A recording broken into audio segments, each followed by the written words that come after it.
2024ला हे माजलेले बोकड आपल्याला कापायचे। आमदार शशिकांत शिंदे व आमदार महेश शिंदे यांच्यामध्ये कोरेगाव विधानसभा मतदारसंघात वेळोवेळी चांगलीच शाब्दिक चकमक उडताना दिसून येते।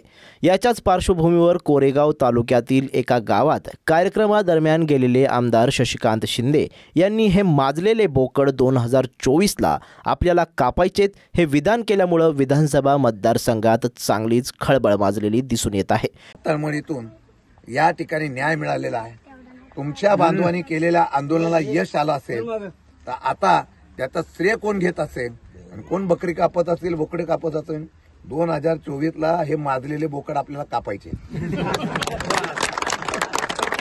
आणि महाराष्ट्रातली जनता जी कापणार आहे। काय गरिबांसाठी काय करत नाही, काय नाही, फक्त कॉन्ट्रॅक्टर कमिशन एवढा धंदा चाललेला आहे आणि तुम्हाला सगळ्यांना त्याची कल्पना आहे। आणि म्हणून आपल्याला एवढेच सांगणार आहे, ह्याचं पूर्ण श्रेय हे तुमच्या लोकांनी केलेल्या आंदोलनातून आणि आम्ही केलेल्या कामातून हे आपलं आहे। आणि उद्या कोणी नारळ फोडला तरी तो नारळ त्यांना पावणार नाही। जनता रूपी नारळ हा आपल्या पाठीमागे उभा राहील हा विश्वास या ठिकाणी ठेवतो। आपण जनतेने सुद्धा आपल्या वस्तीमधल्या लोकांना सुद्धा सांगा की तशा पद्धतीने आपण या विषयासंदर्भातून ठाम राहूया। कारण आज काही लोक म्हणतात, आज मला माहित नाही पण एका भाजपच्या खासदारांनी एक वक्तृत्व केलं, आज पेपरात आलं की आम्ही 400 पार कशासाठी पाहिजे, अबकी बार 400 पार। 400 पार एवढ्यासाठी तो म्हणाला की आम्हाला घटनाच बदलायचे, आम्हाला सगळे कायदेच बदलायचे। याचा अर्थ या ठिकाणी बहुमत करून हुकुमशाही लादण्याचा प्रकार होतो का? गरिबांचे आवाज दाबवले जातात काय? डॉक्टर बाबासाहेब आंबेडकरची घटना बदलली जाते का? याचा जाब आपल्याला विचारायला पाहिजे।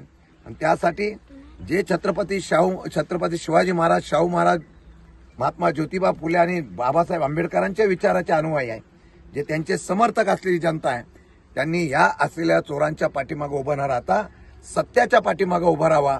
आणि आज सत्याचा नारळ फुटला असं मला अभिमानाने सांगावं लागेल।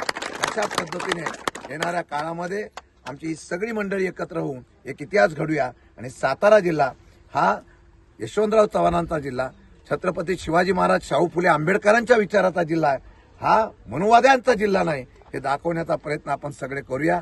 हाच खरं म्हणतं तर या पुलाचा निश्चितपणाने नवीन मार्ग असेल। यामध्ये हा पूल झाल्यानंतर आम्ही सगळेजण हा रस्ता सुद्धा पूर्ण करून देण्याच्या बाबतीमधला प्रयत्न करणार आहोत। आता आचारसंहिता लागेल, तुम्ही काही काळजी करू नका।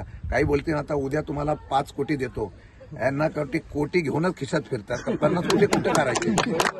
आणि काही नाही, 2 महिन्यात आचारसंहिता लागेल, 2 महिन्यांनी परत आचारसंहिता उठेल, लगेच परत आचारसंहिता लागेल आणि विधानसभा लागेल।